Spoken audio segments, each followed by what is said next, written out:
புதுக்கடை அருகே கொத்தனாரின் உதட்டை கவ்வி சென்ற முன்னாள் இராணுவ வீரர்.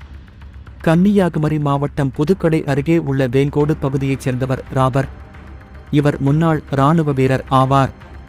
மேலும் இவர் தனது வீட்டோடு பெட்டிக்கடையும் நடத்தி வருகிறார்.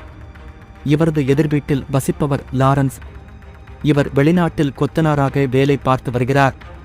இதனால் அவரது மனைவியும் 2 குழந்தைகளும் மட்டுமே வீட்டில் தனியாக உள்ளனர். லாரன்ஸின் மனைவி வீட்டை விட்டு வெளியே வரும்போது அவரை பார்த்து முன்னாள் இராணுவ வீரரான ராபர்ட் ஆபாச சைகைகள் காட்டுவதையும் ஆபாசமாக பேசுவதையும் வாடிக்கையாக கொண்டுள்ளார். இதனால் வீட்டில் நிம்மதியாக தூங்க முடியாமல் லாரன்ஸின் மனைவி அவதிப்பட்டு வந்தார். இதனைத் தொடர்ந்து லாரன்ஸின் மனைவி இந்த விஷயத்தை கணவரிடம் சொல்லி வீட்டில் இருக்கவே பயமாக இருக்கிறது என கூறியுள்ளார்.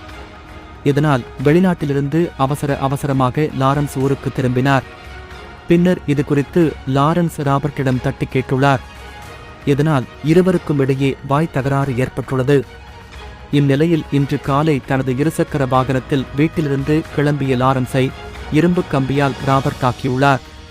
பின்னர் இருவரும் மாறி மாறி அடித்துக் கொண்டு கட்டி புரண்டு சண்டை போட்டுள்ளனர். அப்போது லாரன்ஸ் உதட்டை ராபர்ட் பலமாக கடித்துள்ளார். இதில் லாரன்ஸின் கீழ் உதடு துண்டானது. அப்போது தடுக்க வந்த லாரன்ஸின் மனைவியையும் ராபர்ட் தாக்கிவிட்டு தப்பிச் சென்றார்.